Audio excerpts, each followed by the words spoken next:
दोस्तों, कैसे आप सब? उम्मीद करते हैं बढ़िया ही होंगे। ये वीडियो है अमेजन सेलर के लिए। चाहे आप न्यू सेलर हैं या ओल्ड सेलर है, ऐसी वो कौन सी गलतियां आप करते हैं जिसके लिए आपके अकाउंट हो सकता है सस्पेंड और आपका बिजनेस हो सकता है बंद। तो इस वीडियो में मैं आपको बताने वाली हूं ऐसे 10 गलतियां जो सेलर कर जाते हैं अनजाने में। और इस वीडियो के अंत पे मैं आपको देने वाली हूँ बोनस, जिसमें कि मैं बताऊंगी आपको 2 ऐसे कॉमन मिस्टेक्स जो सेलर करते हैं ऐसे ही अनजाने में। तो इस वीडियो को अंत तक जरूर देखिएगा। तो चलिए आगे बढ़ते हैं।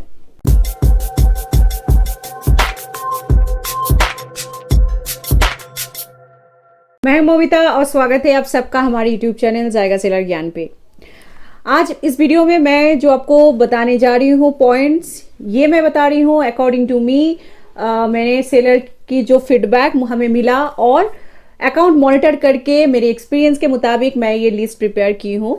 तो ये जो गलतियां मैं आपको बताने जा रही हूँ ये हर सेलर कर जाते हैं ऐसे अनजाने में, क्योंकि उनके पास जानकारी नहीं होता कि कैसे क्या करना है, कैसे स्टार्ट करना है। इसलिए ये कॉमन मिस्टेक्स हर सेलर करते ही हैं।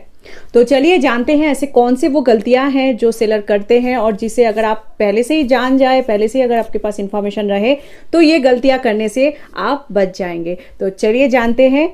सबसे पहला मिस्टेक है प्रोडक्ट और कैटेगरी रिसर्च ना करना। जब आप प्रोडक्ट और कैटेगरी रिसर्च नहीं करते हैं तो यहाँ पे मिस्टेक ये होता है कि आपको ये नहीं पता चलता कि किस प्रोडक्ट और किस कैटेगरी से आपको अपना ऑनलाइन सेलिंग शुरू करना चाहिए। उस प्रोडक्ट और कैटेगरी की सैचुरेशन लेवल क्या है, डिमांड क्या है, कितना सप्लायर है और आपको कंपटीशन क्या फेस करना पड़ेगा, किस प्राइस में प्रोडक्ट बिक रहा है उस कैटेगरी पे पर्टिकुलरली। तो यहाँ पे सेलर की स्पेशली गलतियाँ वो सेलर करते हैं जिनका ऑलरेडी एक्सपीरियंस है पर्टिकुलर किसी कैटेगरी में।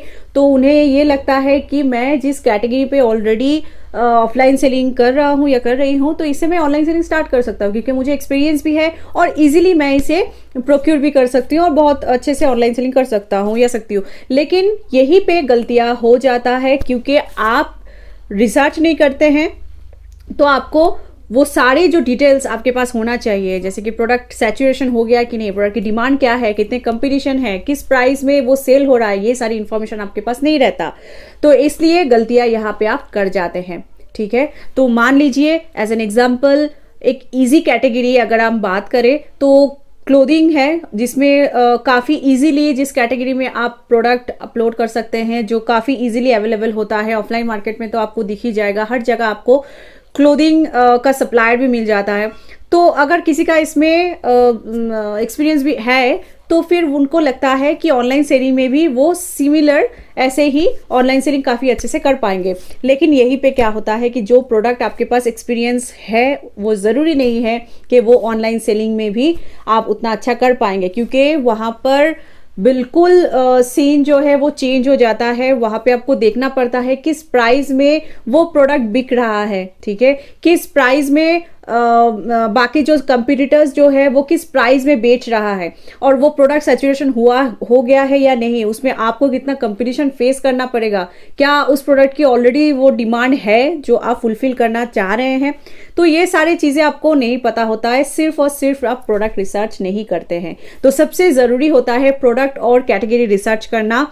और अगर आपके पास एक्सपीरियंस है या ना है उससे कोई फर्क नहीं पड़ता, आपको पहले अपना रिसर्च जो है वो कंप्लीट कर लेना चाहिए ऑनलाइन सेलिंग करने से पहले। सेकंड हो गया करेक्ट सप्लायर ना ढूंढना। तो न्यू सेलर यहाँ पे गलतियाँ करते हैं कि वो करेक्ट सप्लायर नहीं ढूंढते हैं। मतलब जहाँ से भी आपको प्रोक्योर करने में इजी हो रहा है, इजी अवेलेबल है, ऐसे जगह से, ऐसे सप्लायर से आप प्रोडक्ट प्रोक्योर कर लेते हैं। तो इसमें प्रॉब्लम क्या होता है, आपको ये पता नहीं चलता कि वो जो पर्टिकुलर सप्लायर है वो क्या आपको होलसेल रेट में प्रोडक्ट दे रहे हैं या फिर वो रीसेल कर रहे हैं आपको। ये आपको कैसे पता करना है, ये आप ऑनलाइन जाके उस प्रोडक्ट की प्राइस आप देखिए कि किस प्राइस पॉइंट पे प्रोडक्ट जो है वो सेल कर रहे हैं दूसरे सेलर्स। तो आपको पता चल जाएगा कि आपको किस प्राइस में उस पर्टिकुलर सप्लायर से मिल रहा है प्रोडक्ट। अगर आपको लगे कि वो सप्लायर आपको ज़्यादा प्राइस में आपको दे रहे हैं प्रोडक्ट, तो वहीं पे आपको उसी सप्लायर से प्रोडक्ट ना लेके दूसरे सप्लायर ढूंढना चाहिए। और यहीं पे न्यू सेलर जो है वो गलतियां कर देते हैं। जल्दी जल्दी में ऑनलाइन सेलिंग करना स्टार्ट करना है, ये सोच के वो प्रोडक्ट जहां से मिल रहा है, लोकल में जहां से मिल रहा है, उसी सप्लायर से वो प्रोक्योर कर लेते हैं। फिर बाद में क्या होता है, फिर बाद में आप प्रॉफिट उसमें कमा नहीं पाते हैं। फिर जब आप देखते हैं कि प्रॉफिट उसमें नहीं आ रहा है, तो फिर आप प्रॉफिट ज़्यादा ऐड कर देते हैं, ज़्यादा प्राइस कर देते हैं अपनी प्रोडक्ट की, और फिर वहाँ पे लास्ट में आपको सेल नहीं आता। और सेल नहीं आएगा तो ऑब्वियसली आप डीमोटिवेट हो जाते हैं और उसके बाद आप अपना अकाउंट जो है वो बंद कर देते हैं। थर्ड, अपने ब्रांड नेम से स्टार्ट ना करना। अभी न्यू सेलर क्या करते हैं, जल्दबाजी में जल्दी में उनको ऑनलाइन सेलिंग स्टार्ट करना होता है, तो वो सोचते हैं कि अपना ब्रांड क्यों हम क्रिएट करेंगे, ब्रांड नेम सोचने को बैठना पड़ेगा, तो ब्रांड अभी छोड़ देते हैं, अभी जेनेरिक से हम स्टार्ट करते हैं, क्योंकि जेनेरिक तो सबके लिए अवेलेबल है। सब कोई भी अपनी जस्ट प्रोडक्ट को जेनेरिक नाम से सेल करना शुरू कर सकते हैं, तो हम भी वही करेंगे। तो इसमें क्या होता है कि आपने तो जेनेरिक नाम से अपना लिस्टिंग क्रिएट कर दिए, उसमें सारे बाकी जो सेलर वो प्रोडक्ट को सेल कर रहे हैं वो भी आके जुड़ जाएंगे। तो इसमें क्या होगा कि आपका मेहनत, आपकी लिस्टिंग, आपकी फोटो, आपकी कंटेंट, आपकी मेहनत और ऑर्डर उन सेलर की। तो आप खुद ही सोच लीजिए, जब आप जेनेरिक ब्रांड नेम से अपना लिस्टिंग करते हैं और फिर ऑर्डर किसी और सेलर को मिल जाता है, तो क्या इसमें आप सस्टेन कर पाएंगे? नहीं कर पाएंगे। तो क्या जेनेरिक ब्रांड नेम से प्रोडक्ट सेल करना सही है? आप खुद ही सोचिए। Number 4, brand infringement product mapping के वजह से।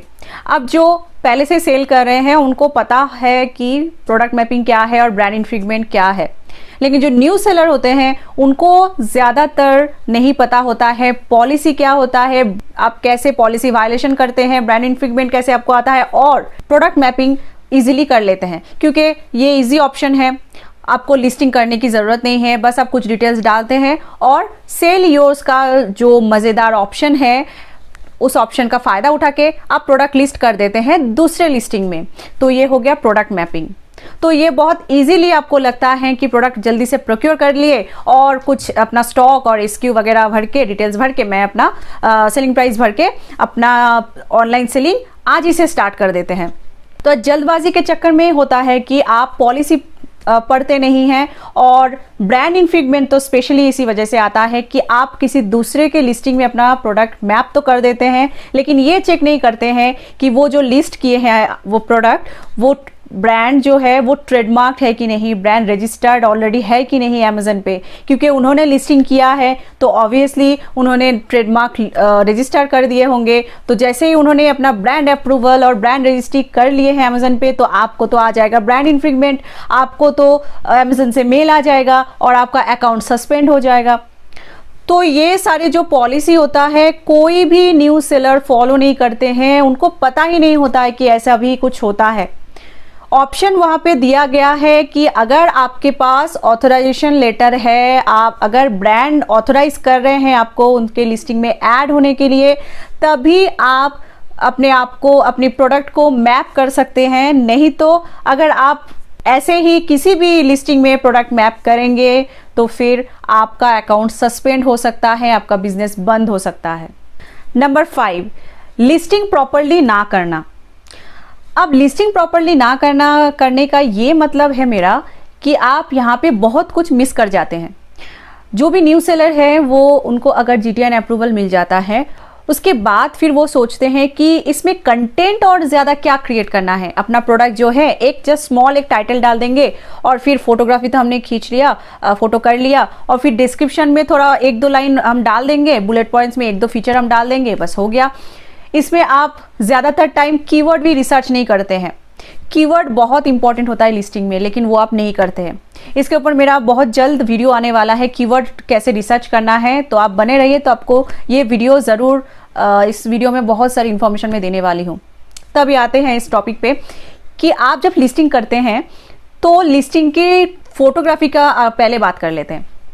लिस्टिंग की फोटोग्राफी में आप क्या करते हैं कि फ़ोटो तो आपने खींच लिया, ठीक है, प्रॉपरली, लेकिन उसके बाद फिर एडिटिंग में आप बहुत सारे गलतियां करते हैं। आप प्रोडक्ट एक्यूरेट कलर उसकी होना चाहिए, प्रॉपर इमेज होना चाहिए, कहीं से कटी हुई ना हो, फिर ये सारे जो गाइडलाइंस होता है वो आप फॉलो नहीं करते हैं। फिर इसके बाद प्रोडक्ट की फ़ोटो ऐसे डाल देते हैं जो बहुत डल लग रहा हो, तो कस्टमर परचेज नहीं करेंगे। सेकंड, आप करते हैं कि प्रोडक्ट की कलर ब्राइटनेस के चक्कर में इतना ज़्यादा आप ओवर ब्राइट कर देते हैं इसे कि कलर ही कुछ अलग लगता है। सपोज़ कि पेल येलो का कलर का प्रोडक्ट है, वो आपको एकदम ब्राइट येलो लग रहा है, तो कस्टमर के पास तो पहुँचेगा वो पेल येलो वाला एक्चुअल प्रोडक्ट, राइट। तो कस्टमर तो आपको रिटर्न ही करेंगे। ये बात आप कभी सोचते नहीं हैं। इसके बाद हो गया कि आपने इमेज तो डाला, लेकिन इमेज में कुछ ऐसे प्रोडक्ट्स होता है जो देख के पता नहीं चलता कि वो कितना साइज़ का है, स्मॉल है या लार्ज है। तो अगेन वहाँ पे आपको डायमेंशन डालना पड़ता है कि प्रोडक्ट की एग्जैक्ट डायमेंशन क्या है, लेंथ, हाइट, विड्थ, तो वो आप नहीं डालते हैं। तो इसके वजह से भी कस्टमर का रिटर्न्स आपको बहुत ज़्यादा आता है। तो अगर आपने रिटर्न्स के वीडियो नहीं देखे हैं तो लास्ट वीडियो मैंने अपलोड किया है, आप एक बार वो चेक कर लीजिए। उसमें भी आप बहुत सारे ऐसे आप डिटेल्स आपको मिल जाएगा जिसमें कि आप इम्प्रूव कर सकते हैं। इसके बाद हो गया टाइटल। फिर टाइटल में आपको कीवर्ड्स भी टाइटल में डालना पड़ता है कि ताकि कोई भी कस्टमर अगर सर्च कर रहे हैं अमेज़न पे कोई पर्टिकुलर प्रोडक्ट अगर वो ढूंढ रहे हैं, आपके प्रोडक्ट की विजिबिलिटी ज़्यादा हो, मतलब आपके चांसेस ज़्यादा हो कि आपकी प्रोडक्ट उनके सामने शो करे। तो इसके लिए आपके कीवर्ड्स का भी टाइटल में होना बहुत ज़रूरी है। अब कीवर्ड्स मतलब होता है कि आपकी प्रोडक्ट की जो एग्जैक्ट आप प्रोडक्ट आप बेच रहे हैं वो सारे कीवर्ड्स भी टाइटल में होना चाहिए, ठीक है। इसके ऊपर मैं बहुत जल्द एक वीडियो लेके आने वाली हूँ कि लिस्टिंग में आपको क्या क्या सुधार करना चाहिए ताकि आपका ऑर्डर आए। उस वीडियो में आपको सारी इन्फॉर्मेशन मिल जाएगा।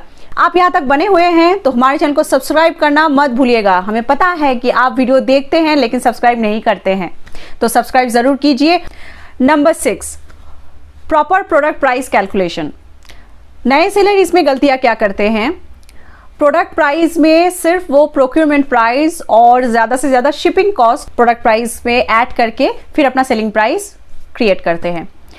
लेकिन वो भूल जाते हैं कि मार्केट प्लेस में रेफरल फीस के अलावा भी बहुत सारे फीसेस हैं, जैसे क्लोजिंग फ़ी हो गया, फिर आपके जो रिटर्न्स आ रहा है रिटर्न का फीस आपको देना पड़ता है। तो ये सारे फीस आप ये सारे कॉस्ट जो होता है वो आप इंक्लूड नहीं करते हैं।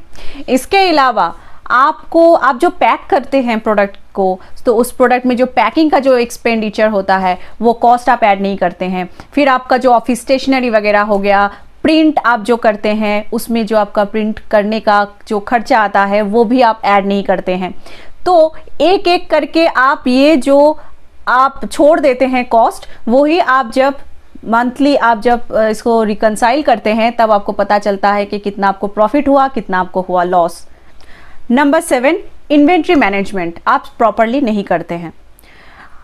इन्वेंट्री मैनेजमेंट तो सभी को पता है कि स्टॉक अपडेट करना, कि आपका जैसे जैसे ऑर्डर आ रहा है वैसे वैसे आपका स्टॉक कम होता जाता है और उस दौरान आपको स्टॉक जो है वो फिर से वहाँ पे काउंट जो है वो आपको देना पड़ता है प्रॉपरली, ताकि आपका ऑर्डर भी आए और फिर आप फुलफिलमेंट भी कर पाए, ऑर्डर कैंसिल ना हो। तो ये जो कॉमन चीज़ है ये सबको पता है कि स्टॉक अपडेट करना पड़ता है डेली बेसिस।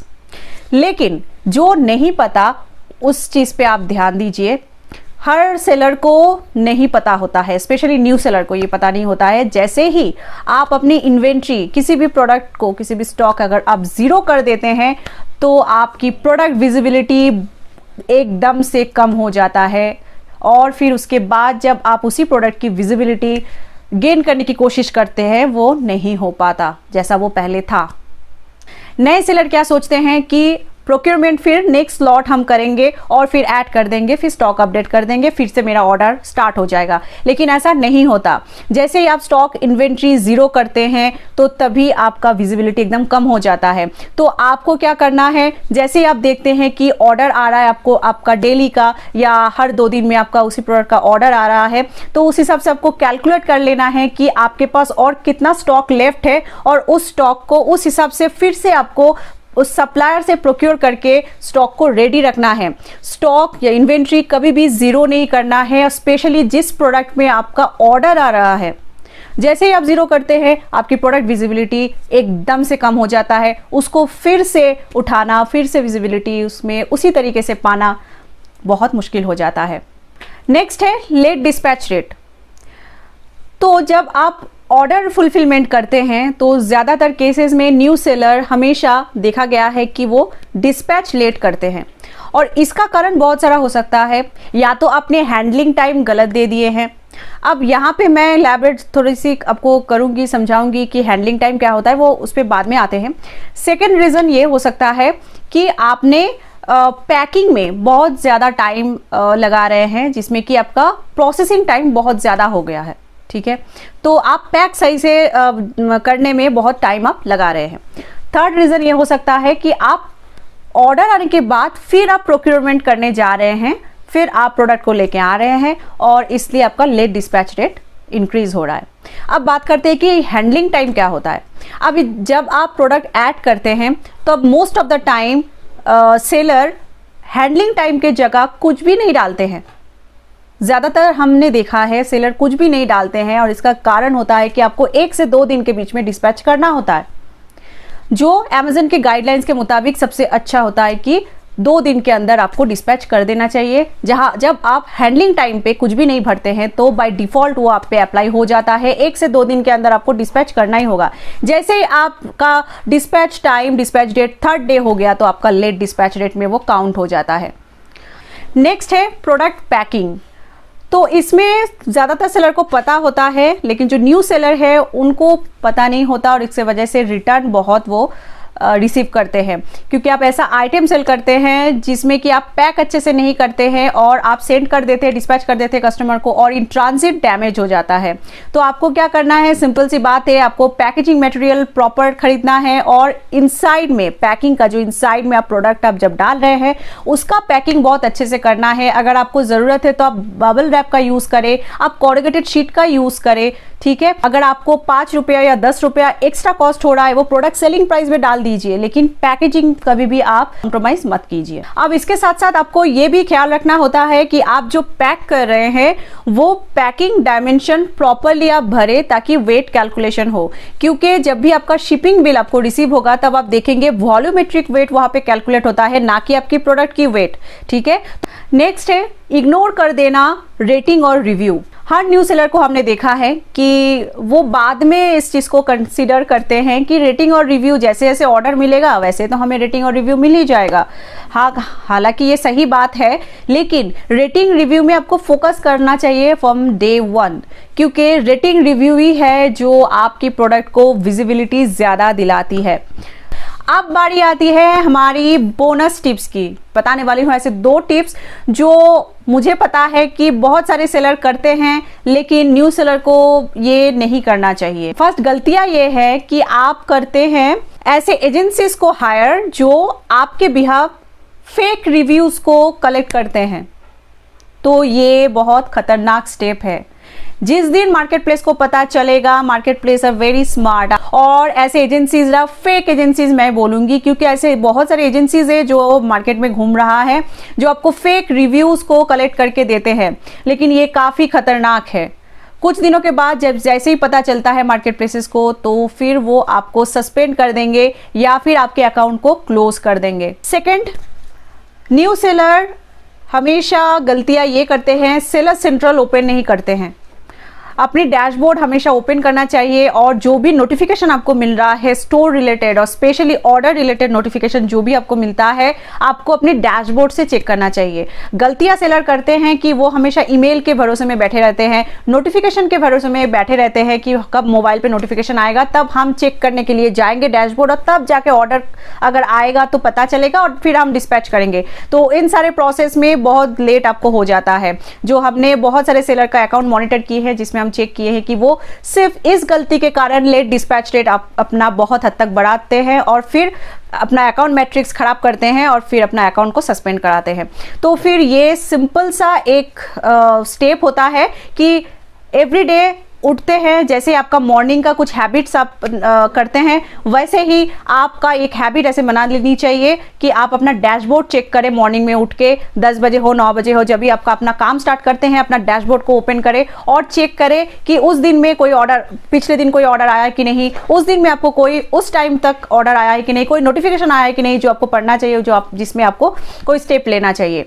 तो ये था सारी गलतियां जो हर न्यू सेलर करते हैं और उम्मीद करते हैं आपको इसमें काफ़ी सारा इंफॉर्मेशन मिला होगा जिससे कि आप अपने हैबिट्स में आप चेंज कर सकते हैं और अपनी गलतियां में आप चेंज करके इसे इम्प्रूव कर सकते हैं। सेलिंग अच्छे से करें और आगे ऐसे बढ़ते रहिए, यही हमारे तरफ से आप सबके लिए विशेष रहेगा। तो चलिए ये वीडियो यहाँ तक ही, मिलते हैं अगले वीडियो में, तब तक के लिए आप सबका समय शुभ रहे।